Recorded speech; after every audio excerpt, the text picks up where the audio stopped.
Olá, pessoal. Esta vai ser a penúltima palestra do nosso evento.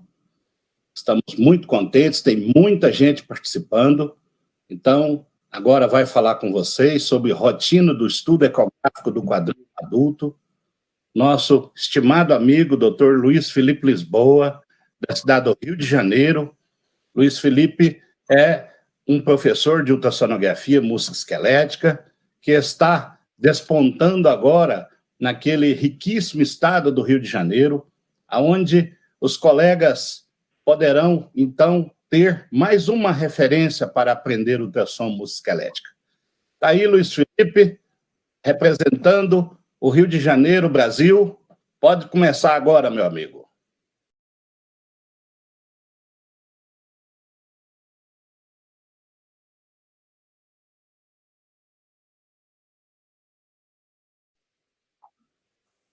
Olá, pessoal. Primeiramente, queria agradecer a presença de todos aqui conosco até tarde da noite. Em nome de toda a equipe, pedir desculpa pelos atrasos. Agradecer mais uma vez a comissão organizadora, ao Dr. Monres, ao Dr. Túlio, e em especial a Samsung Brasil e aos ocultos desse grande congresso online, que é o nosso amigo Juarez, a Karina e ao Walter. Pessoas que, sem essas, não teríamos essas belas apresentações as quais nós tivemos até o momento. Agradecer e parabenizar a todos os colegas, Dr. Túlio, uma bela aula peritrocantérica, ao Dr. Everaldo, né, um sênior da radiologia, ao mestre reumatologista Leônidas, e ao Dr. Glauber, um grande expoente da pele e dos nervos periféricos. A todos, muito obrigado. E agora vamos falar um pouco da rotina do estudo ecográfico do quadril no adulto. O quadril é a quinta articulação mais solicitada no exame ecográfico na minha prática clínica, perdendo para o ombro, punho, mão, pé. Para esses quatro, depois vem o quadril. Dentre todas as causas principais, a maioria é referente ao que o Dr. Túlio falou, região peritrocantérica. Sim, 90%, eu diria, de todas as solicitações, na minha prática clínica, são da região peritrocantérica. E na grande maioria, interrogado bursite do quadril. E eu vou deixar uma pergunta para vocês. Qual a patologia mais comum? Tendinite dos glúteos ou a bursite? Pensem, no final da aula, a gente volta a responder. Vamos dividir a sonoanatomia do quadril em 4 partes. Lembrando que a parte principal é a lateral. Então, a gente vai começar e a gente vai falar um pouco mais da anterior. Vamos citar a medial, falar um pouco mais da lateral e vamos citar um pouco menos a posterior. Lembrando que é uma rotina diária do estudo do quadril. A primeira visão da ultrassonografia anterior do quadril é colocar o transdutor nesta topografia, procurando este exato ponto do quadril, onde iremos avaliar aqui o acetábulo, a cabeça femoral, a região mais ecogênica, mais branca, que é a cápsula iliofemoral, e nesta topografia nós vamos estudar apenas o labro anterolateral do quadril. Tá? Então, a grande importância desta topografia é fazer a avaliação inicial do labro. Nós podemos fazer uma avaliação labral de forma dinâmica, com rotações leves internas e externas do quadril, e poderemos então ver aí a região labral com maior facilidade, visto que há lesões delaminativas. E quando nós fazemos esses movimentos, nós conseguimos deslocar líquido intraarticular, fazendo então uma delaminação dessa lesão para então fazer o diagnóstico. Então, sempre nesta topografia, lembrar de fazer a avaliação dinâmica. Nesta topografia ainda, podemos ver, e com raras exceções, diga-se de passagem, que eu nunca vi, trouxe um caso do livro, diga-se de passagem, de uma forma geral. A bibliografia desta minha aula é quase 100% do Dr. Monres. Muito obrigado, mestre, por nos conceder esse livro. Então, a bursite iliopectínea, diga-se de passagem, é muito difícil. Vejam, há um espessamento desta região anterior, não confundir com os cistos articulares, e não confundir com qualquer outra que não seja a bursite nesta topografia, como mostra aqui o Atlas do Netter. Após essa primeira avaliação com o transdutor na região anterior, nós vamos então fazer uma obliquidade desse transdutor, buscando o colo do fêmur. E é esta imagem inicial que nós vamos ver, onde aqui veremos a cabeça do fêmur, colo, região subcapital, colo, e região então que vai ao fim da diáfise do fêmur. Né? Vejam aqui embaixo a imagem panorâmica, que não é a melhor para avaliação das estruturas, porém, didaticamente, nos serve muito bem para esta aula. Vejam aqui essa primeira seta visualizando o acetábulo. Aqui, mais embaixo, a cápsula, o labro, cabeça, colo e toda a cápsula iliofemoral, fazendo sua inserção bem aqui na base do colo, do fêmur. E aqui em cima, a musculatura do iliopsoas, que aqui já estão se juntando para fazer a inserção no trocânter menor. E aqui em cima, aqui um pouco mais afastado, já não com tanta importância para esse estudo, os retos femorais. O reto femoral. Bem, as possibilidades, né, de avaliação desta região, né, a gente pode ver não somente o labro, as lesões labrais, a bursite, mas também nós podemos visualizar os derrames, as sinovites. Vejam aqui um exame comparativo. Deste lado, a cápsula não mostra nenhuma alteração. Veja que ela está passando aqui rente à região subcapital do colo. E deste lado, nós vemos o espessamento dessa região da articular. Veja que ela está hipoecogênica, denotando, então, um derrame articular que tem porções anecóicas, com essa mais ecogênica, que a gente pode, então, descrever como um derrame associado a uma sinovite da articulação coxo-femoral. Também podemos visualizar nesta topografia as alterações da cabeça do fêmur. Este caso em especial é uma necrose avascular. Vejam, uma paciente jovem, 37 anos, dor, sobre investigação, chegou até nós. Então, eu fiz o exame e percebi uma alteração muito desproporcional à idade, né? E desproporcional a qualquer outra patologia que eu pudesse imaginar. Então, a gente solicitou, então, os exames complementares e chegamos a essa conclusão. Vejam aqui um espessamento sinovial, uma cabeça totalmente deformada. E hoje, por coincidência, eu peguei esse caso super importante. Uma senhora, 81 anos, queda no dia 13/8, foi ao colega, pediu radiografia, o colega não viu nada, e diga-se de passagem, na radiografia eu também não enxerguei nada, mas todas as clínicas para fratura. Coloquei na mesa, fiz a avaliação desde já vi a importante rotação externa do membro inferior esquerdo, e durante o exame da ultrassonografia, vejam esse espessamento, vejam aqui a descontinuidade do periósteo, aqui e aqui o exame comparativo. Então, eu acho que essa paciente fez uma fratura do colo oculta e não foi vista pela radiografia. Talvez uma tomografia, uma ressonância ali já pudesse fazer o diagnóstico. E hoje eu acho que eu consegui fazer o diagnóstico para essa paciente. Nesta mesma região, nós podemos lançar mão da avaliação das síndromes do impacto femoroacetabular. E às vezes a gente não afirma, mas descreve como sinais de impacto. Tá? Nós temos 3 fases, né? 3 possibilidades. O CAN, que é justamente esse abaulamento da região do colo. O pincer, quando é um abaulamento da região do acetábulo, ou seja, um recobrimento a mais do acetábulo. E quando nós temos os 2 casos, chamamos de mista, que é o CAN associado ao pincer. Geralmente, o paciente sente esse tipo de dor.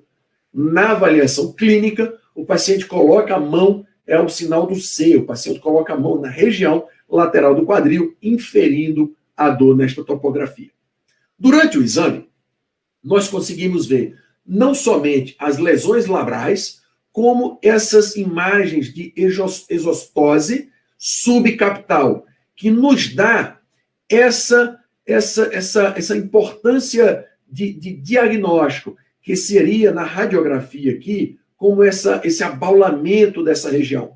Veja aqui a ressonância, na seta inferindo aqui a lesão labral, e aqui nessa região nós vemos esse abaulamento da região subcapital, que na ultrassom também é vista. E a gente pode fazer, então, essa descrição como aqui um sinal de CAN, que é justamente quando há essa exostose dessa região, esse abaulamento dessa região do colo femoral. O pincer é quando justamente há uma cobertura do acetábulo, né? Então, vejam aqui o acetábulo, nessa primeira seta aqui, vermelha, e logo abaixo nós temos uma imagem ecogênica, ou seja, uma calcificação além do normal do acetábulo, que nos infere ser uma cobertura em excesso do acetábulo, que quando o paciente faz essa flexão ou movimentos de adução em especial, faz então um impacto nessa região de cobertura em excesso. E misto, quando há a associação dessas 2 possibilidades. Aqui, esse excesso de cobertura e aqui esse abaulamento da região subcapital. Nesta topografia, nesse estudo, e nesta outra topografia, esse estudo oblíquo. Veja aqui uma lesão labral. Sim, nós podemos identificar algumas lesões labrais, sempre pensando na avaliação dinâmica.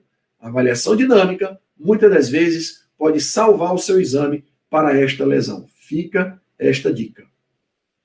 Bem, após a avaliação inicial desta topografia, nós subimos um pouco o transdutor e vamos avaliar a origem do reto femoral, sua porção direta e sua porção indireta.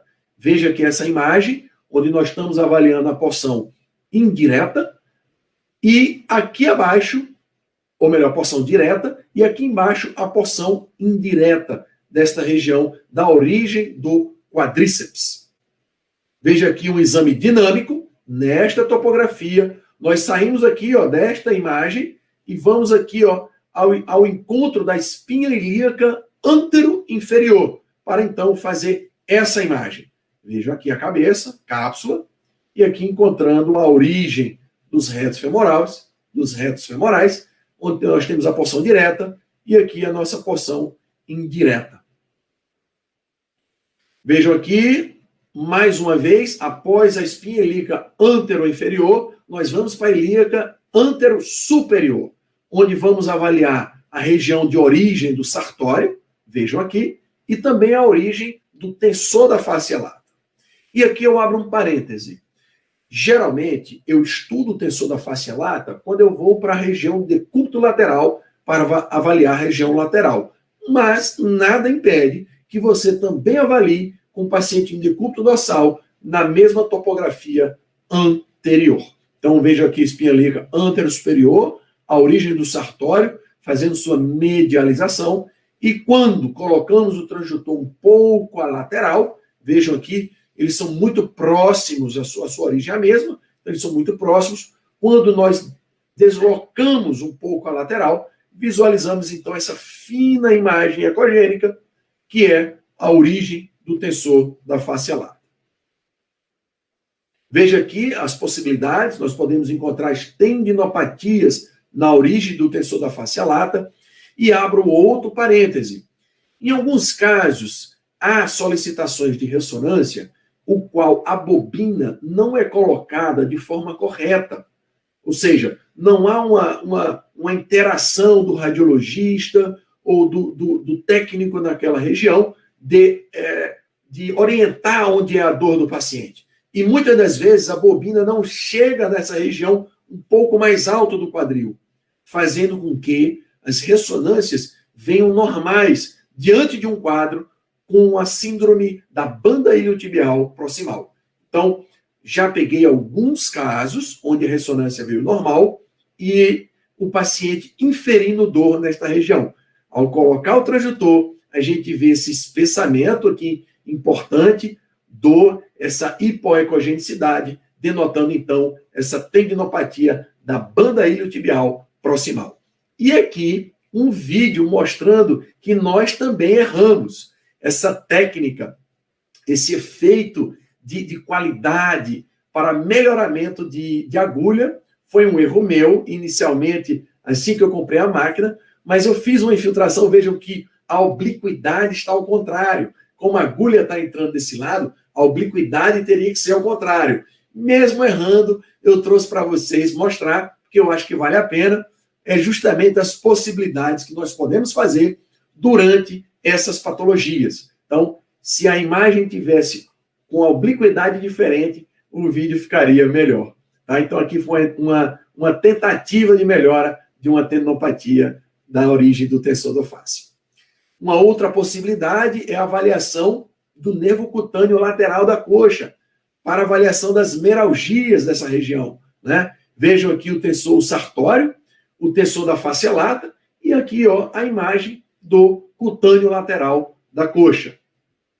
Fazemos uma avaliação nesta topografia, vejam, e aqui nós iniciamos, aqui é anterior, aqui é lateral, e nós vamos encontrar aqui o nervo cutâneo lateral da coxa, para então fazer as avaliações de possíveis, vejam aqui o nervo, as possíveis meralgias parestésicas dessa região.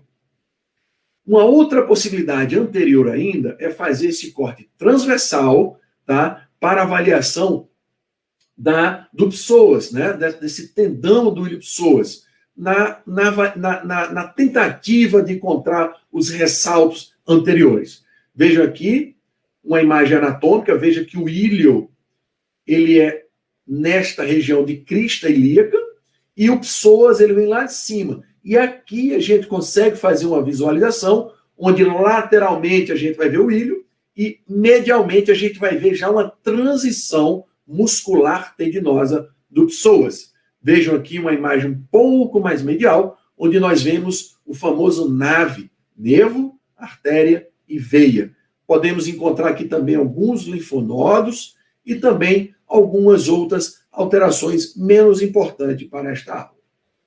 E aqui, por um acaso, nós podemos encontrar as tendinopatias do ilipsoas, com ou sem ressalto.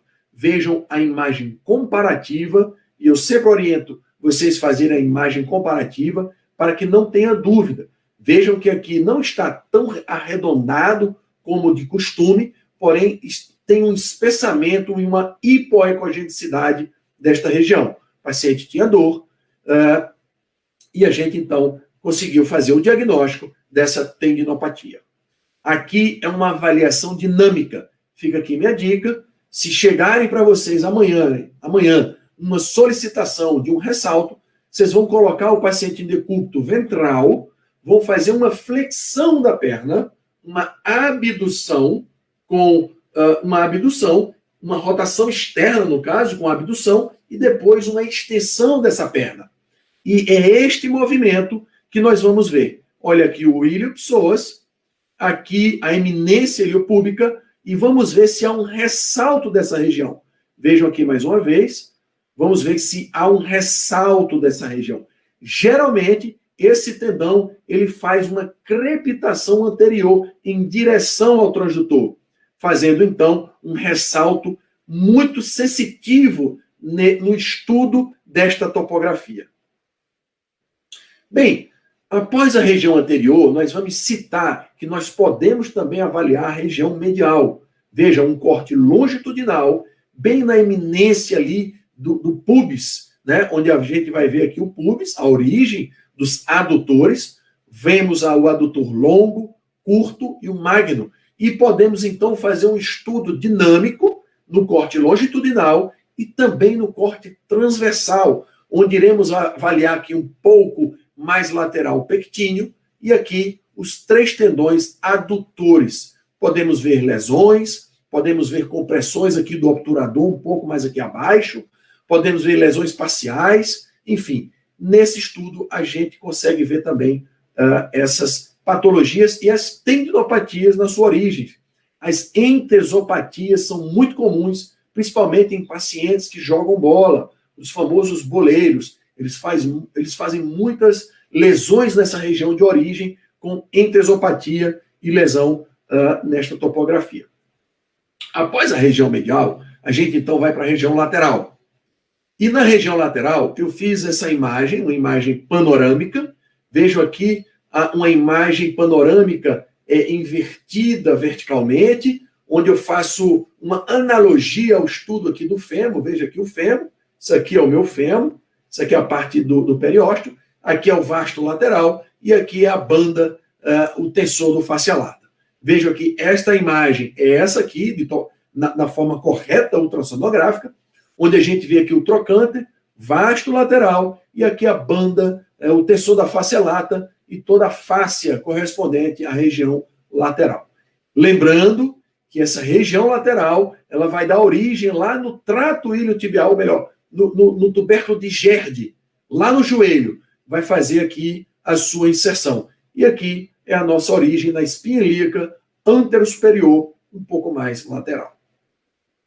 Aqui é um estudo, um artigo do Philip Peng, onde a gente vai, de acordo com esse estudo, falar um pouco da região lateral. Dr. Túlio, um grande professor, um grande estudioso, um grande emérito da ultrassonografia no Brasil e da América Latina, nos deu uma excelente aula dessa região peritrocantérica. Eu apenas vou complementar o que ele falou para vos lembrar. Nós temos 4 estruturas na região lateral. Lembrando que essa face posterior nós não iremos utilizar nesta aula, e sim apenas essa imagem azul, que é a anterior, a face lateral, e a súpero-póstero e a faceta póstero-superior do quadril. Vejam aqui, o exame é feito em paciente decúbito lateral, com uma semiflexão dos joelhos. Aqui nós temos o glúteo médio, aqui nós temos o glúteo mínimo, e o exame é feito nessa topografia. É como se fosse um Y. Vejam, o Y, nós fazemos um estudo anterior, buscando o glúteo mínimo, e depois fazemos um estudo um pouco mais lateral, buscando o glúteo médio.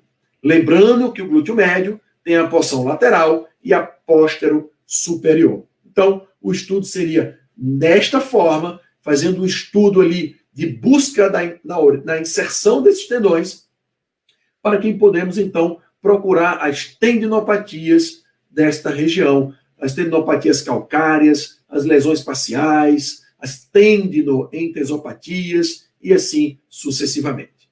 Vejam aqui a avaliação do glúteo mínimo. O glúteo mínimo é esse filete ecogênico aqui. Vejam, o tendão glúteo mínimo normal, tá? Buscando aqui nesse exame um pouco mais anterior, né? Há um grande estreitamento entre essa busca. Lembrando que o glúteo mínimo é para anterior e o glúteo médio um pouco mais para lateral.